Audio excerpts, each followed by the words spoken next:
तो कक्षा 10वीं के सभी विद्यार्थियों का स्वागत है और अध्याय 3 धातु अधातु में आगे बढ़ते हुए आज हम इसका पहला क्वेश्चन करने वाले हैं, जो कि है धातुओं के भौतिक गुणधर्म लिखिए। तो इसका ये इतना बड़ा जो आंसर है, इसको कैसे याद करना है, क्या क्या चीज़ें हैं, आइए समझते हैं। देखो, धातुएं क्या होती हैं, सबसे पहले तो आपने ये अपने दिमाग में मेक श्योर करना है कि धातुएं क्या होती हैं। जैसे आपने अपने आसपास देखी होंगी कुछ धातुएं, जैसे आपने लोहा तो देखा होगा। आप जिस साइकिल से स्कूल जाते हैं, कोचिंग जाते हैं, वो लोहे की बनी है, तो वो क्या है, धातु है। आसपास आपने देखा होगा कि कई प्रकार की धातुएं होती हैं। आपने कापर देखा होगा, ये भी एक धातु ही है। आपने लोहा देखा ही होगा, तो लोहे का मैंने एक चित्र निकाला हुआ है, आपके सामने यहाँ पर रख देता हूँ। ये देखो, ये लोहा है, शुद्ध लोहा ऐसे दिखता है। इसके साथ साथ आपने चांदी देखी हुई होगी, ये देखो, ये चांदी है, ये भी क्या है, धातु है। लेकिन इनके अंदर ऐसी क्या प्रॉपर्टीज़ होती है, इनको हम देखने वाले। तो हम देखेंगे तो इनमें एक शाइनिंग होती है, ये चमक मारती हैं। अगर इनके ऊपर प्रकाश पड़ता है तो ये चमकती है। तो इनका जो की पॉइंट है, सबसे महत्वपूर्ण की पॉइंट है चमक। तो हम यहाँ पे की पॉइंट से ही याद करेंगे, क्योंकि हमारा यही टारगेट रहता है कि हम डायरेक्ट की पॉइंट से याद करें। देखो, पहला जो इसका की पॉइंट बनता है वो क्या बनता है, चमक। ठीक है, ये सभी धातुएं चमकती जरूर है, ये इनका पहला है। ठीक है, इनके अंदर शाइनिंग होती है। देखो, आप देख रहे हैं ना, चमक रही है, ये भी चमक रही है, तो ये शाइनिंग होती है। दूसरा, ये धातुएं जो होती हैं ना, ये कठोर होती हैं। कैसी होती हैं, कठोर। जैसे आपने इनको छू के देखोगे तो ये दबती नहीं है, ये कठोर होती है। तो पहला सिंबल है चमक, दूसरा है कठोरता। ये धातुओं के गुण होते हैं। धातुएं हमेशा कैसी होती हैं, कठोर। जैसे अगर मैं आपसे बात कहूँ कि आपके सामने ये एक डल्लफ है, अगर मैं इसको दबाऊंगा तो ये दब जाता है, ये देखो, ये दब जाता है ना। लेकिन अगर इसकी जगह किसी धातु के टुकड़े को, जैसे कापर के इसको बेलन को अगर उठा के दबाऊंगा तो ये दबेगा नहीं। यही कठोरता की निशानी होती है।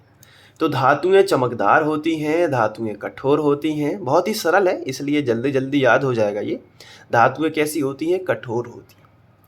अब इसके साथ साथ अगर हम देखें तो कुछ धातुएं तो हैं लेकिन वो कठोर नहीं है। कुछ अपवाद भी इनमें शामिल हैं। अपवाद मतलब जो इन नियमों का पालन नहीं कर रहे हैं।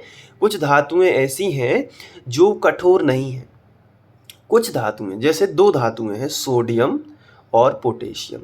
ये पनीर के टुकड़ा, पनीर का टुकड़ा आपने देखा है ना, वैसे होते हैं ये। मतलब उनको यदि हम चाकू से काटना चाहें तो वो कट जाएंगी। पनीर का टुकड़ा आपने देखा है ना, वैसे ही होती हैं। तो सभी धातुएं तो कठोर होती हैं, लेकिन उनमें सोडियम और पोटेशियम, ये जो धातुएं हैं, ये थोड़ी सी मुलायम होती हैं, सॉफ्ट होती हैं। इनको पनीर के टुकड़े से तुलना कर सकते हैं। तो पहला गुण याद हुआ कि नहीं, धातुएं चमकदार होती हैं। दूसरा गुण याद हुआ कि नहीं, धातुएं कठोर होती हैं। लेकिन अपवाद कौन कौन है, सोडियम और पोटेशियम। अगर हम बात करें कमरे का ताप, कमरे का ताप मतलब जो अभी टेम्परेचर है, जिस कमरे में बैठ के आप पढ़ रहे हो, जिसका अभी टेम्परेचर जितना है, वो कमरे का ताप कहलाता है। तो कमरे के ताप का मतलब है 25 डिग्री सेल्सियस से लगा के 30 डिग्री सेल्सियस के अप्रॉक्सीमेटली, ये कमरे का ताप होता है अपना इंडिया के अंदर। तो इसमें क्या है कि इस टेम्परेचर पर, इस तापमान पर धातुएं कैसी होती हैं, कठोर, ठोस अवस्था में मिलेंगी आपको, सॉलिड मिलेगी। मतलब ऐसा नहीं होगा कि कमरे के ताप पर ये द्रव अवस्था में हो जाएं, जैसे तांबा द्रव अवस्था में हो जाए, ये हो जाए। तो अधिकांश जो धातुएं होती हैं, 99%, वो ठोस अवस्था में होती हैं। अब आप सोच रहे होंगे कि मैंने 99% क्यों कहा। देखो, कमरे के ताप पर धातुएं कैसी होती हैं, कमरे के ताप पर कैसी होती हैं बताओ, ठोस होती हैं। लेकिन एक धातु है, एक विरली धातु है, एक अजब सी धातु है, जो कमरे के ताप पर कैसी अवस्था में पाई जाती है, द्रव अवस्था में। और वो कौन सी है, मरकरी, यानी कि पारा। देखो, मैं आपको पारा का चित्र दिखाता हूँ। ये देखो, ये धातु है, ये चम्मच में ये पारा है, आप देख पा रहे होंगे ये पारा है, देखो ये नीचे गिर रहा है ना, ये बह रहा है ना। पारा क्या है? एक धातु है। मरकरी क्या है? एक धातु है, और ये द्रव अवस्था में होती है। तो ये कुछ अपवाद हैं और यही एग्जाम में ऑब्जेक्टिव टाइप क्वेश्चन में पूछे जाते हैं। देखो अभी तक तो आपको याद हो गया कि धातुएं चमकदार होती हैं, धातुएं कठोर होती हैं, धातुएं कमरे के ताप पर ठोस होती हैं, लेकिन जो पारा है, जो मरकरी है, वो कैसा होता है? द्रव। इसलिए अब यहाँ दूसरा पॉइंट है, धातुएं कठोर तो होती हैं लेकिन सभी धातुएं नहीं होती हैं। 1-8% धातुएं ऐसी हैं जो सॉफ्ट होती हैं, मुलायम, जैसे कि सोडियम और पोटेशियम, लेकिन ज़्यादातर तो होती है ना, इसलिए नियम बनता ही है, ये होता है।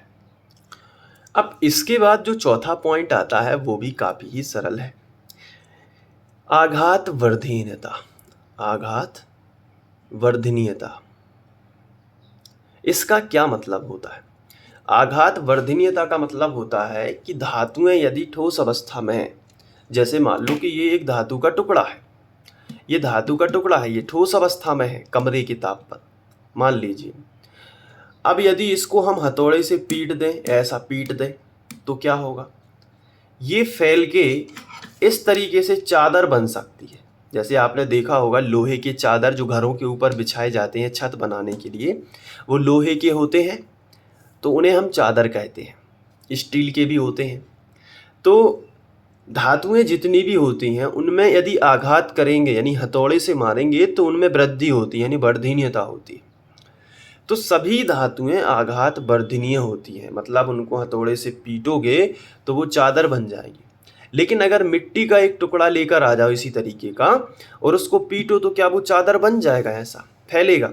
नहीं, वो तो बिखर जाएगा। तो लेकिन धातुएं, जैसे लोहे के टुकड़े को यदि हथौड़े से पीटा जाता है तो वो एक चादर बन जाता है ना। कापर को पीटा जाता है तो वो चादर बन जाता है। तो कह सकते हैं कि धातुओं में आघात सहने की, आघात को सह सकती हैं और वो फैल सकती हैं, ये उनमें प्रवृत्ति होती है। तो देखो कितने गुणधर्म याद हो गए? 4। धातुएं चमकदार होती हैं, धातुएं कठोर होती हैं, परंतु अपवाद है सोडियम और पोटेशियम।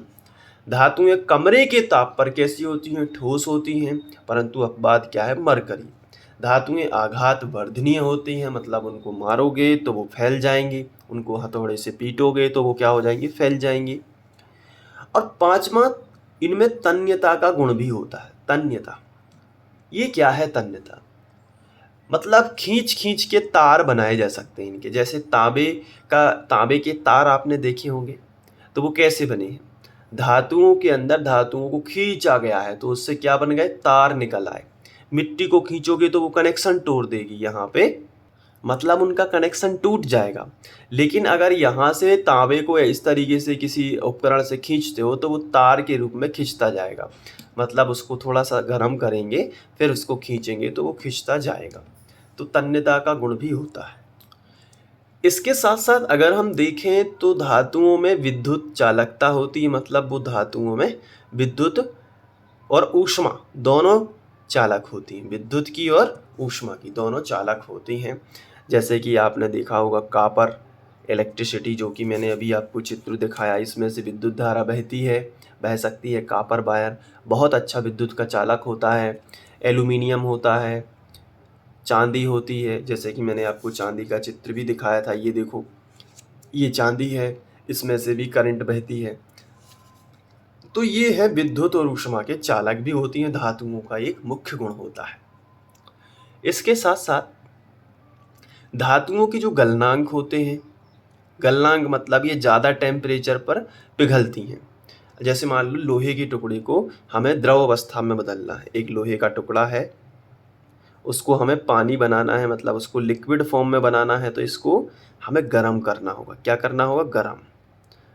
इसे बर्नर के ऊपर रखना होगा। ये देखो, तो ये गर्म होगा तो क्या 100 डिग्री पर हो जाएगा? नहीं। क्या 200 पर होगा? नहीं।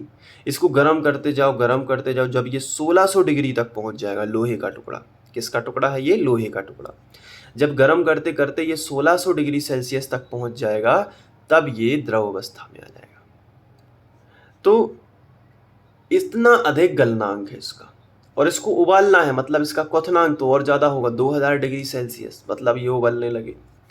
तो गलनांक और क्वथनांक इनके बहुत ज़्यादा होते हैं। क्यों होते हैं? क्योंकि ये कठोर होते हैं, इनमें उच्च धात्विक बंध होता है। तो गलनांक और क्वथनांक दोनों कैसे होते हैं? उच्च, क्योंकि ये कठोर हैं। इनके अणु आपस में एक दूसरे से बहुत ही, जैसे एक अणु ये है, दूसरा अणु ये, आपस में बहुत कनेक्टेड है, बहुत ज़्यादा आकर्षण बल है, इसलिए इनके गलनांक क्वथनांक कैसे होते हैं? उच्च होते हैं। लेकिन कुछ धातुएं हैं जो कि सॉफ्ट अवस्था, ये हैं देखो, लिथियम, सोडियम और पोटेशियम। Na मतलब सोडियम और K मतलब पोटेशियम। ये जो धातुएं आपको दिख रही हैं ना, ये सॉफ्ट है, तो इनके गलनांक क्वथनांक उतने हाई नहीं जाते। ये 100-200 पर ही क्या हो जाए, 100-200 तो बहुत ज़्यादा है। ये रूम टेम्परेचर पर ही वायु के संपर्क में आएंगे तो विस्फोट कर जाएंगे।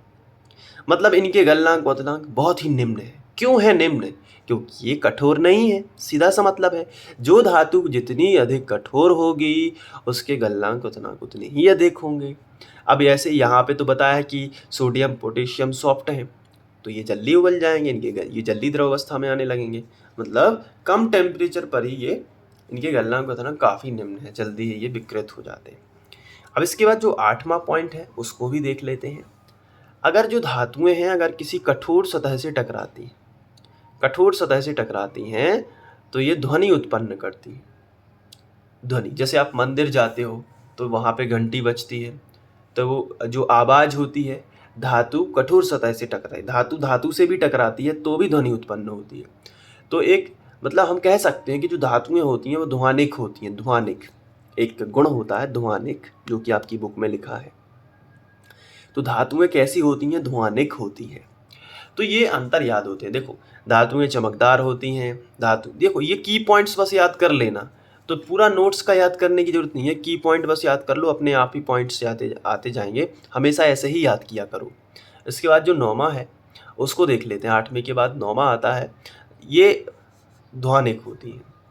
गलनांक क्वथनांक दोनों कैसे होते हैं? उच्च। अब जब गलनांक क्वथनांक उच्च होते हैं, ध्वनिक होती हैं, कठोर होती हैं, तो घनत्व तो अपने आप ही ज़्यादा होगा। घनत्व मतलब इनका छोटा सा आयतन भी अच्छा वजन देता है, अच्छा खासा वजन, छोटा सा आयतन। क्योंकि घनत्व का जो सूत्र होता है वो आपको याद कर लेना चाहिए, बहुत ही डिटेल से पढ़ेंगे हम लोग। द्रव्यमान बटे आयतन, ये देखो, द्रव्यमान बटे आयतन, ये किसका सूत्र? घनत्व का। तो कम से कम आयतन में भी ज़्यादा से ज़्यादा इनका द्रव्यमान होता है। मतलब अगर इतना सा लोहे का टुकड़ा है तो वो भी भारी होगा, वजनदार होगा, तो घनत्व कैसा है? ज़्यादा। जैसे अब ये देखो, ये है, ये क्या है? डल्लफ का टुकड़ा है। इसको मैं थोड़ा जूम आउट कर देता हूँ। ये देखो, ये डल्लफ का टुकड़ा है, इसका इतना बड़ा आयतन भी है, फिर भी ये इतना हल्का है, तो इसका घनत्व कैसा है? कम है। जबकि ये छोटा सा टुकड़ा है लेकिन इसका वजन भारी है, तो इसलिए हम कहेंगे कि ये ज़्यादा घनत्व वाला है जबकि ये कम घनत्व वाला है। आया समझ में कि नहीं? बिल्कुल आ गया। तो इस तरीके से हम चीज़ों को समझ पाते हैं। अब घनत्व की बात हो गई। अब आखिरी पॉइंट बात, क्षारक प्रवृत्ति की होती है। सारी धातुएं कैसी होती हैं? क्षार, मतलब ये क्षारक होती हैं। क्षार, अम्ल क्षार आपने पढ़े हैं कि नहीं? तो ये कैसी होती हैं? इनके जो ऑक्साइड अगर बनेंगे धातुओं के, जैसे आयरन ऑक्साइड बन गया, तो ये कैसा होगा? क्षारक प्रकृति दर्शाएगा। जैसे सारे क्षार होते हैं, बाकी के क्षार आपने देखे होंगे, जैसे NaOH होता है ना, और भी होते हैं, KOH होता है, ये क्षार होते हैं। तो ये जो क्षारक प्रकृति के दर्शाएंगे सारी धातुएं, जैसे एल्यूमिनियम का ऑक्साइड है तो वो भी कैसा होगा? क्षारक, Al2O3, जिन्हें हम एल्यूमिना कहते हैं, ये भी कैसा होगा? क्षारक। तो इनके जो ऑक्साइड है वो क्षारक प्रकृति के होते हैं। क्यों होते हैं? इनका एक अलग से ही क्वेश्चन है, उनके बनते हैं, मतलब समीकरण कैसे बनाते हैं वो भी। तो ये पहला क्वेश्चन यहाँ पे हमारा समाप्त होता है, जिसमें हमने पढ़ा धातुओं के भौतिक गुणधर्म।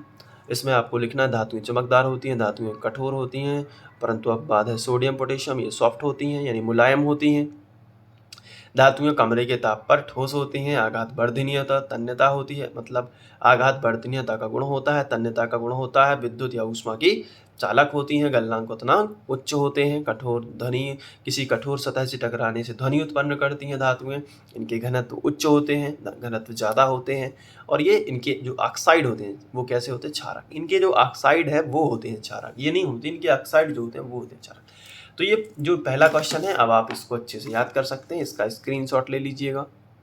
और इसको फटाफट से याद करना। थोड़ा सा और जूम आउट कर लेते हैं। अब आप स्क्रीनशॉट ले लो, 10 ही पॉइंट आपको दिख रहे होंगे, तो इसको अच्छे से लिख लेना और ये हमारा पहला क्वेश्चन होगा।